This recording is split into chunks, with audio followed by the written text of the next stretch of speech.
और ये 1 महीना के अंदर आंदोलन होगा ताकि पूरा देश देखेगा, पूरा विश्व देखेगा कि देखिए अभी हमारे साथ में डॉक्टर प्रेम मौर्य जी है, जो कि अभी कहीं ना कहीं पीसी कर रहे थे पटना में, और देखा जा रहा है कि अभी बोध गया में कहीं ना कहीं आंदोलन चल रहा है। बौद्ध भिक्षु एक तरफ है तो कहीं ना कहीं एक तरफ ब्राह्मण है, तो पीसी जो कर रहे थे उसमें कहीं ना कहीं ब्राह्मण का नाम आ रहा था। हालांकि क्या कारण है डॉक्टर साहब कि आप सबको पीसी करने की आवश्यकता पड़ी?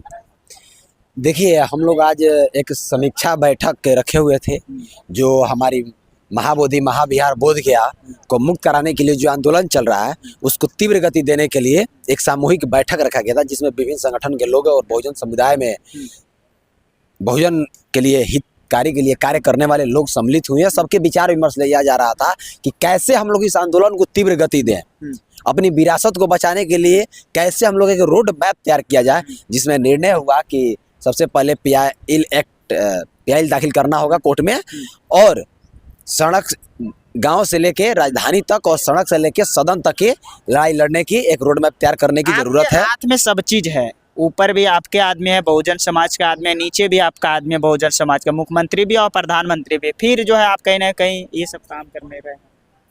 कहने को तो है हमारे अपने हैं, मैं चाहूँगा उनसे दरख्वास्त करना चाहूँगा कि आप अपने अंदर के बहुजन के जो आपके रक्त के अंदर समाहित अपने महापुरुषों की स्वाभिमान को जगाइए और अपनी विरासत जो आपकी विरासत कब्जे में है उस विरासत को आजाद कराइए और अपने बहुजन होने का सच्चा परिणाम दीजिए।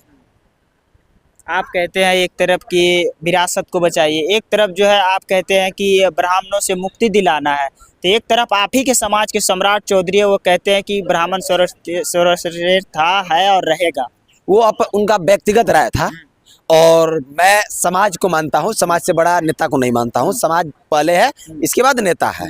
उनकी व्यक्तिगत राय थी, या सबकी अपनी अपनी व्यक्तिगत राय होती है। हम सच्चे सच्चे बहुजन के हैं, सम्राट अशोक के वंशज हैं, तथागत बुद्ध के वंशज हैं, डॉक्टर भीमराव अम्बेडकर के वंशज हैं, पेरियार लड़ाई जगदेव और काशीराम के वंशज हैं, फूले के वंशज हैं। तो हमारे अंदर अपने महापुरुषों को सिद्धांत है और अपनी विरासत को बचाने के लिए हमारे अंदर खून समाहित है।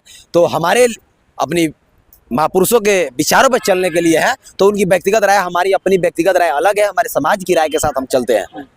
हालांकि क्यों आप सब जो है रोड पर आने का प्रयास? देखिए, एजेंडा साफ है कि बीटीएमसी जो कमेटी है उसमें 4 बौद्ध और 4 हिंदू को रखा गया है। भाई जब ब्राह्मणों को रखा गया, तो जब ये बौद्ध विरासत है बोध गया, तो उसमें हिंदू का क्या काम है? किसी मंदिर में एक भी अगर अदर हिंदू ब्राह्मण चला जाएगा, कोई बर्दाश्त करेगा? नहीं कर लेगा, ये लोग नहीं करेगा। किसी मस्जिद में गैर मुसलमान के कोई और संचालन कमेटी कर लेगा, कोई बर्दाश्त करेगा? नहीं। तो फिर बौद्धों पे अन्याय क्यों? हमारे साथ अन्याय क्यों? ये सदियों से करते आया जा रहा है।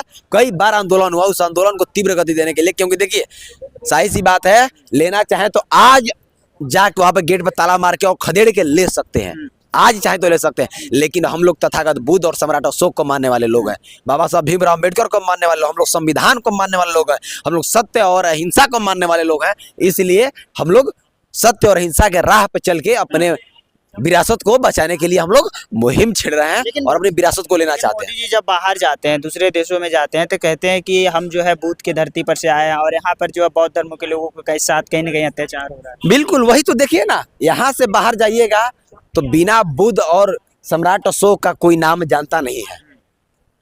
जाते हैं विदेशों में तो बोलते हैं कि हमने दुनिया को बुद्ध दिया, और अपने ही देश में बुद्ध के खिलाफ में युद्ध छेड़े हुए हैं। ये भी पूरी दुनिया को देखने की जरूरत है, और हम लोग पूरी दुनिया को दिखाएंगे कैसे ये इनकी दोहरी नीति नहीं चलेगी। मैं आदरणीय प्रधानमंत्री जी आपसे कहना चाहता हूँ, ये दोहरी नीति खत्म करिए, ये खत्म करिए। आपको मान सम्मान मिलता है तो तथागत बुद्ध के नाम से मिलता है। विदेशों में जाते हैं तो आपकी मान सम्मान बोलते हैं कि हमारी डंका बजती है पूरे विश्व में मोदी की, तो आपकी काबिलियत पे नहीं बजती है।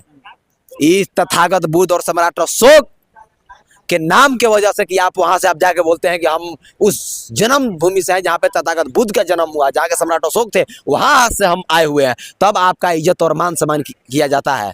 नहीं तो आपकी क्या पहचान है? कुछ भी पहचान नहीं है। और इस बोध गया टेम्पल को, बोध गया महाविहार जो है, उसको सम्राट अशोक ने बनाया था। तो ये हमारी विरासत है, हम अपनी विरासत को लेकर आएंगे। इसके लिए हमें जो भी आहुति देना पड़ेगा, हम लोग उस आहुति को देने के लिए तैयार हैं। लेकिन महाबोधि मंदिर को सम्राट अशोक जब बनवाए थे तो आप ही के समाज के लोग तो कहता है कि हम सम्राट अशोक के वंशज है, तो वो लोग आज कहाँ हैं? बिल्कुल आएंगे, आएंगे उन लोग, वो लोग भी आएंगे। उन लोग को जन तक इस बात को पहुंचाने की हमारी जरूरत है, वहाँ पे क्या है सारे लोग समझ नहीं पा रहे हैं, तो उन लोगों को पहुंचाने के लिए इसीलिए आज मीटिंग रखा गया था कि अधिक से अधिक लोगों तक पहुंचाएं और पटना गांव में एक बड़े आंदोलन की तैयारी हम लोग करें और एक बड़े आंदोलन करेंगे और ये 1 महीना के अंदर आंदोलन होगा ताकि पूरा देश देखेगा, पूरा विश्व देखेगा कि इससे बड़ा कोई आंदोलन नहीं हुआ होगा, इससे बड़ा कोई आंदोलन नहीं हुआ होगा। क्योंकि मैं सरकार को बता देना चाहता हूँ और सारे लोगों को मैं बता देना चाहता हूँ, हमारे अंदर सारे गुण समाहित है। हमने अगर दुनिया को, तथागत बुद्ध ने अगर शांति देने का काम किया तो पूरी दुनिया को शांति और अहिंसा का पाठ पढ़ा दिया। और सम्राट अशोक ने जब अपनी बाजुओं की ताकत दिखाई, अपने तलवार की ताकत दिखाई, तो तलवार उठाई तो पूरी दुनिया को अपनी बाजुओं की ताकत दिखाया। और जब फूले दंपति फूले, ज्योतिबा फूले और सावित्रीबाई फूले ने अगर शिक्षा की क्रांति, शिक्षा देने का काम का बीड़ा उठाया तो पूरी दुनिया को दिखाया कि कैसे महिलाओं को शिक्षित करने का काम किया। और जब डॉक्टर भीमराव अम्बेडकर ने अपनी कलम की ताकत दिखाई तो भारत को एक सुसज्जित संविधान दिया। और जगदेव बाबू ने जब क्रांति छड़ी तो केंद्र की सत्ता को खदेड़ने का काम किया, सत्ता को हिला के रख दिया। और काशीराम ने जब मिशन चलाया तो आपने देखा कि जन जन तक अपने मिशन को पहुंचाने का काम किया। तो हमारे अंदर सारे गुण समाहित है। आपको निर्णय लेना है, आदरणीय मुख्यमंत्री जी, आदरणीय प्रधानमंत्री जी, आदरणीय राष्ट्रपति जी, आदरणीय राज्यपाल महोदय जी, आपको निर्णय लेना है कि हमारे लोगों को आप किस रूप में देखना चाहेंगे। हाँ, ये हाथ जोड़ना जानते हैं तो आप जानते होंगे, अगर सत्य और अहिंसा के मार्ग पे चलते हैं तो उसमें एक पाठ चंड अशोक का भी आता है, वो भी हमारे अंदर खुद समाहित है। और उसको जगाने की आप इतना करें, अगर वो जग गया तो फिर कोहराम मच जाएगा। और समय समय पे जगाया है, हमने दिखाया है। इसलिए आप तुरंत इस बीटी एक्ट को खारिज करें और हमारी विरासत हमें वापस देने का काम करें, ब्राह्मण मुक्त उस बोध भया करें ताकि पूरे विश्व में बिहार और बोध गया का नाम जाए, उसकी डेवलपमेंट हो। इससे सरकार की भी फायदा है। भाई जब मंदिर का संचालन हिंदू करेगा, मस्जिद का संचालन मुस्लिम करेगा, चर्च का संचालन ईसाई करेगा, गुरुद्वारा का संचालन सिख करेगा, तो फिर बौद्धों का, बौद्ध विहार का संचालन कोई और क्यों करेगा? क्या हमें ताकत नहीं है? हमारे अंदर है काबिलियत। और आप लोगों से कहना चाहता हूँ, अपने तमाम बहुजन समाज के लोगों से हाथ जोड़ के अपील करना चाहता हूँ, अभी नहीं तो कभी नहीं। आपकी पहचान, आपकी विरासत, आपकी इतिहास से है, तो अपनी विरासत बचाने के लिए, अपना भविष्य बचाने के लिए, वरना आने वाले दिनों में अपने वंशजों को कौन सा मुंह दिखाएंगे आप कि जब हमारा बोध गया जा रहा था, हमारी विरासत छीनी जा रही थी, तो अब आप क्या कर रहे थे? जब आपके वंशज आपसे सवाल करेंगे तो आप क्या जवाब दीजिएगा? अरे हम तो लड़ रहे हैं, हमारे साथ जितने साथी लड़ रहे हैं, हम तो बोल देंगे, अगर नहीं आजाद होता है तो बोल देंगे हम लड़ रहे थे। तो आप लोगों को, जनता को आने की जरूरत है। सारे मतभेद की, जितने भी बहुजन समाज के लोग हैं, सबको जागरूक होने की जरूरत है। और जितने भी विधायक, सांसद हैं, आप सभी लोग विधानसभा और लोकसभा में समाज को उठाइए, क्योंकि आपकी पहचान भी इसी विरासत से है।